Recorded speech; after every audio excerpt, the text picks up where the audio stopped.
Australia में केव diving के सबसे घातक दिन पर 4 परिवार के सदस्य एक केव डाइविंग एडवेंचर पर गए, लेकिन उनमें से केवल एक ही वापस लौटा। यह है शाफ्ट डाइविंग ट्रेजेडी का खतरनाक विवरण। क्रिस्टीन मिलेट मात्र 19 साल की उम्र में एक प्रोजेडी थी। वह लगभग 15 साल से डाइविंग कर रही थी। उसके पिता के अनुसार वह एक पेशेवर डाइवर थे और उन्होंने अपने बच्चों को पानी में ही पाला था। क्रिस्टीन, स्टीवन और ग्लेन सभी वैध स्कूबा डाइविंग विशेषज्ञ थे।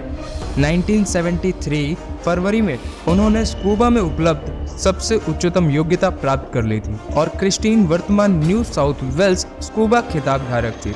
मिलेट्स एक बहुत ही कुशल टीम थी और किसी भी डाइविंग आउटिंग में एक बेहतरीन योगदान देने वाली थी। उनके कजिन जॉन बोकरमन भी एक अनुभवी डाइवर थे, लेकिन उनके पास केवल 4 साल का अनुभव था, इसलिए उन्हें परिवार का नवसिखुआ माना जाता था। 28 मई 1973 को 9 लोगों का एक ग्रुप सॉफ्ट सिंक होल में माउंट गंभीर में 2 दिन की डाइविंग की योजना बना रहा था। यह सिंक होल अद्वितीय था क्योंकि यहाँ केवल एक छोटा सा छेद था जो नीचे एक बड़े गुफा की छत को तोड़ चुका था। एक छेद को इतना चौड़ा कर दिया गया था एक व्यक्ति को रस्सी की सीढ़ी के साथ नीचे उतारा जा सके। जब आप इस घास भरे छेद के माध्यम से नीचे उतरते हैं तो गुफा का सतह एक झील की सतह से जुड़ जाता है जो 20 फीट नीचे होती है। यह बहुत ही भ्रामक होती है कि यह जमीन में छोटा सा छेद पानी से भरी गुफा में खुलता है जो लगभग फुटबॉल के मैदान के आकार का होता है। एक धूप वाले दिन में शुरुआत होती है जिसकी 2 खुलने से आने वाली रोशनी पानी के माध्यम से एक सीधी रोशनी की किरण बनाती है जो चट्टान की ढेर की सतह पर 120 फीट की नीचे समाप्त होती है। यह चट्टान की ढेर उन हजारों पत्थरों का संग्रह था जिन्हें जमीन के मालिकों ने अपने मैदान में इस छेद को भरने के लिए किया था। हजारों पत्थरों के गिरने के बाद उन्होंने गुफा की विशालता का पता लगाया। चट्टान के इस ढेर और ऊपर के आने वाली रोशनी की किरण गुफा के केंद्रीय लंगर बन जाती है। डाइवर्स हमेशा इस रोशनी को उत्तर सितारे के रूप में उपयोग करते थे ताकि वे इस दिलचस्प डाइविंग स्थान के भीतर खुद को उन्मुख कर सके। जब तक आप गुफा के दोनों किनारों पर दबाए गए 2 सुरंगों से दूर रहते हैं, आप ऊपर का छेद देख सकते हैं, चाहे धूप हो या बादल। अपने डाइव के पहले दिन में न्यू साउथ वेल्स के साउथ पैसिफिक डाइविंग क्लब के 9 सदस्यों ने प्रवेश से नीचे चट्टान के ढेर के ऊपर तक एक लाइन गिराई। यह उस दिन उन्होंने एकमात्र लाइन सेट की।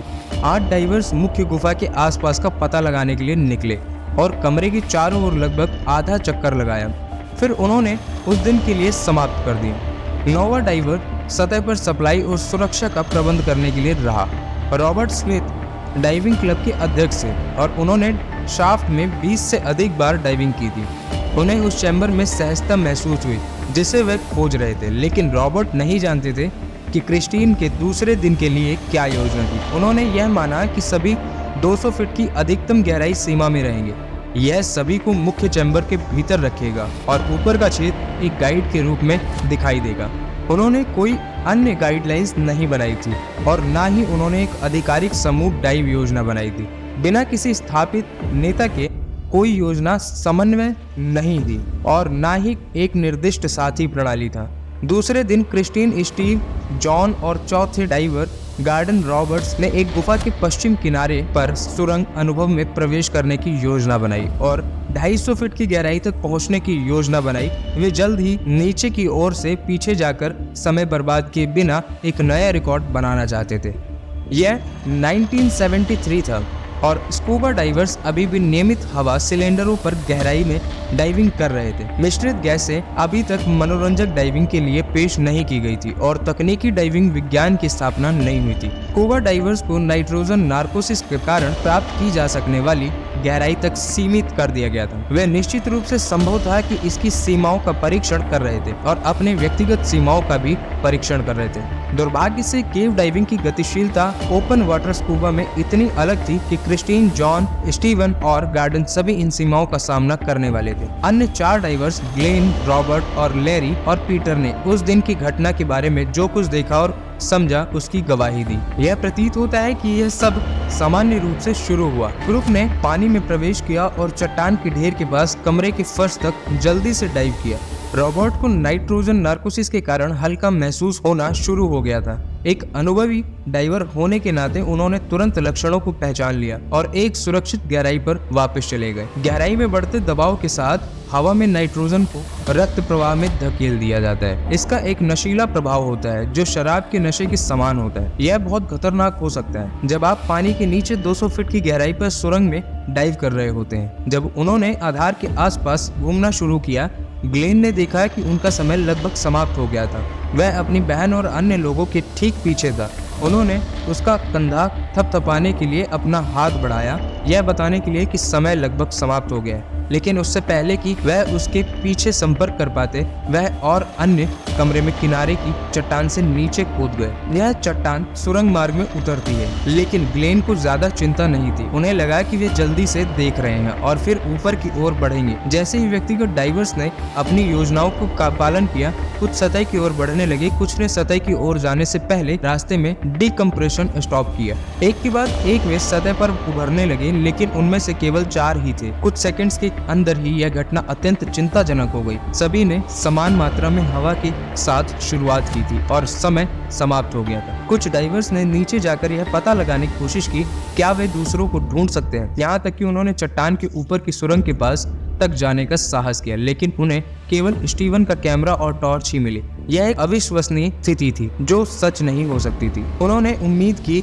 कि वहां एक फंसे हुए हवा का पॉकेट हो या कुछ ऐसा जिससे वे अभी भी जीवित हो सकते हैं। जब क्रिस्टीन और अन्य सुरंग में पहुंचे तो उन्होंने एक पल के लिए अपनी स्थिति का अनुमान लगाया। उसे पता था कि उसे जल्दी से नीचे और वापस आना होगा। इस गहराई पर सांस लेना जोखिम भरा था और वह इसे जानती थी। यहाँ तक कि अगर उसे नाइट्रोजन नार्कोसिस का पहला संकेत महसूस होता तो वह इसे नियंत्रित करने के तरीके को जानती थी। उसने इस गहराई पर ध्यान केंद्रित रहने की योजना बनाई थी और धीमी और मापी हुई सांस लेने की योजना बनाई। लक्ष्य गहराई पर हवा इतनी अधिक दबाव में होती है कि प्रत्येक सांस सतह पर ली जाने वाली हवा की तुलना में 7 गुना अधिक हवा का उपयोग करती थी। भले ही सब कुछ पूरी तरह से चले, लेकिन एयर सप्लाई कुछ ही मिनटों से खत्म हो जाती है। वह अपने भाई जॉन गार्डन के साथ नीचे उतरी थी। उन्होंने देखा कि गार्डन ने अपना पैर पीछे हटाया और ऊपर की ओर बढ़ने के लिए पलटा। गार्डन की NSC खत्म हो चुकी थी। क्रिस्टीन ने देखा कि उसका भाई गार्डन के पीछे था और उनके पास शायद 4 मिनट का समय बाकी था। क्रिस्टीन और उसका भाई उसे पीछे छोड़कर ऊपर की ओर बढ़ने लगे। उन्होंने महसूस किया कि वे घातक गलती कर रहे थे। सतह पर भले ही सब कुछ पूरी तरह से सही होता, उसका एयर सप्लाई कुछ ही मिनटों में समाप्त हो जाता है। वह अपने भाई और चचेरे भाई के साथ थी, इसलिए समूह के रूप में उसे पता था कि उनके पास 250 फीट की गहराई का रिकॉर्ड हासिल करने की कौशल है। उन्हें सुरंग की गहराई में लगभग 200 फीट पर जाते हुए देखा गया।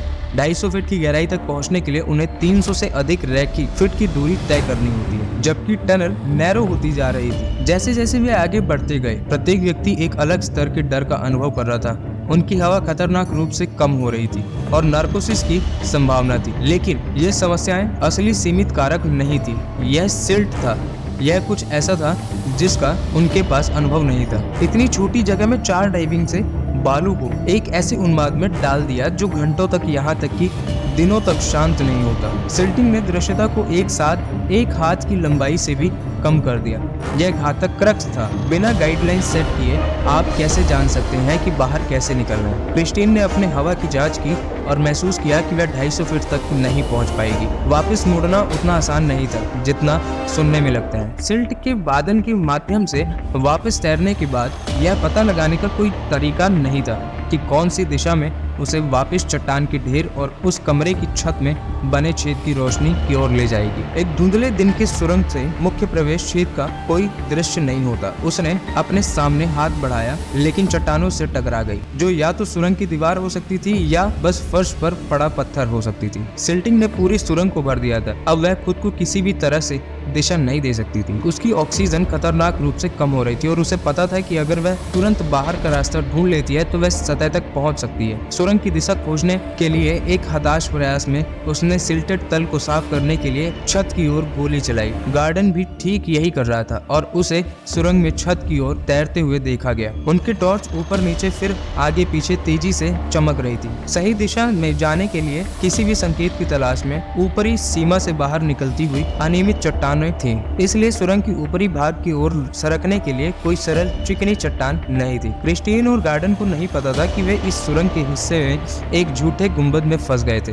अंदर आने के बाद उन्होंने चट्टानों को घुमाया और महसूस किया कि ऊपर जाने का रास्ता ढूंढने की कोशिश कर रहे थे। कल्पना कीजिए अगर छत और चट्टानों की दीवारों को पागलपन से महसूस करते हुए लेकिन बाहर निकलने का कोई रास्ता नहीं मिल रहा था। यह सब उस समय हो रहा था जब चारों ओर गंदे पानी ने उन्हें पूरी तरह से अंधा कर दिया था। इस बिंदु पर पूर्व और पश्चिमी की ओर दोबारा दिशा बताने का कोई तरीका नहीं था। वे केवल यह जानते थे कि वे सुरंग के शीर्ष पर है, क्योंकि बुलबुले कई दरारों में इकट्ठे हो गए थे, लेकिन उन्हें बचाने के लिए पर्याप्त नहीं थे। उनके प्रयासों की घबराहट ने तेजी से बची हुई हवा को समाप्त कर दिया और दुखद रूप से वे उस गुंबद से बाहर नहीं निकल पाए।